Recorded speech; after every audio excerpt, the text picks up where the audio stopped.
It's Friday, February 28th. You've got the Day Weather Podcast. Thanks for tuning in today. Well, we've got an extra day, a leap day this year in February. So we're going to get a bonus day, not only an extra day in the year, but an extra good day of weather before, well, we see March come in a little bit like a lion as we get into Sunday and Monday. Today and tomorrow, a great opportunity to travel, or if you need to do something outside, it's going to be spring-like. 40s and 50s today in many areas, 50s and 60s tomorrow. Saturday, 60-degree temperatures will be common across the Front Range of Colorado, western Nebraska. Really a couple of good days. However, if you've got plans on travel or to be outdoors Sunday into Monday, well, a heads up to stock growers and travelers, Sunday into Monday, wintry weather returns. Really, in fact, as early as Saturday night in some areas. This is why we've got a low coming in. This is the forecast by late Sunday night into Monday morning. We've got a low pressure system coming up out of Southern California that's going to feed energy and moisture this way. And then this little kink you see in the jet stream right there, that is a Canadian cold front bringing in colder Canadian air. When you take Pacific moisture from here, you bring in Canadian air from here, and you put these two areas together, this is always just a really good pattern to make it snow. You have a lot of confidence in this pattern that you're going to get snow. This doesn't tend to produce a ton of snow. And this also is the type of storm system that doesn't produce a ton of wind either.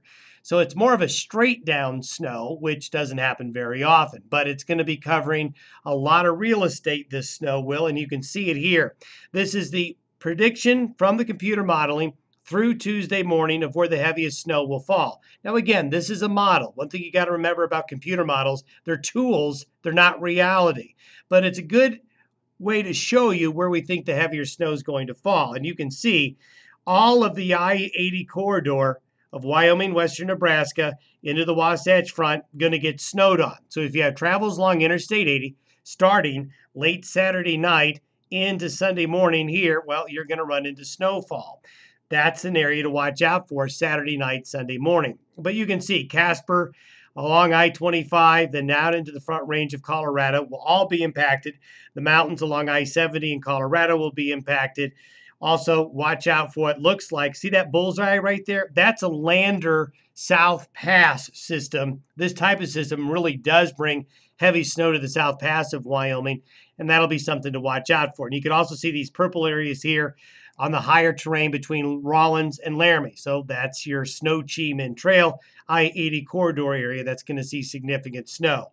Again, this starts Saturday night late in this area here, and during the overnight hours of Saturday spreads to central Wyoming, then gets into the southern areas of the state of Wyoming into northern Colorado during the day Sunday, overnight Sunday into Monday morning.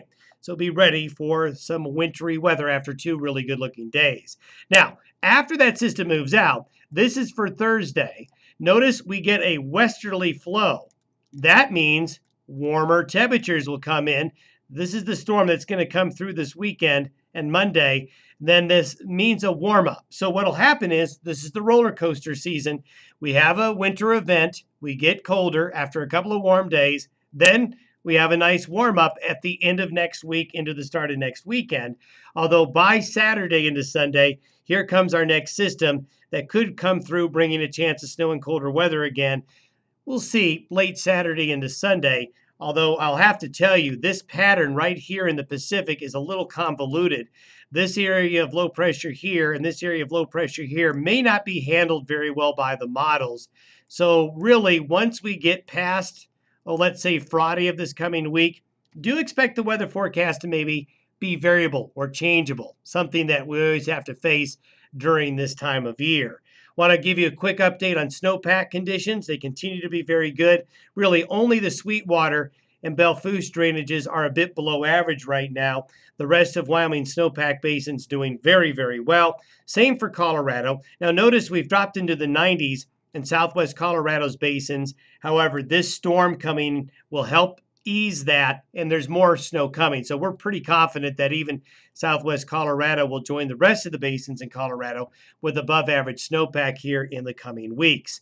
One quick thing I want to show you. This is a very long range forecast for August, September, and October. These are sea surface temperature forecasts. And I just want to show you, this is something that will update you throughout the coming weeks and months with this podcast, as we continue to see the computer modeling forecasting cold sea surface temperatures in the subtropical Pacific, which means late summer, early fall, we could go into a La Nina phase. And for Colorado and Wyoming and the western states, La Nina is a dry signature. That's why it's so important to talk about La Nina if we see one coming. So be ready for some great weather over the next couple of days. Be ready for the snow Saturday night, Sunday into early Monday. We'll talk to you on Monday, and we'll see how the storm did.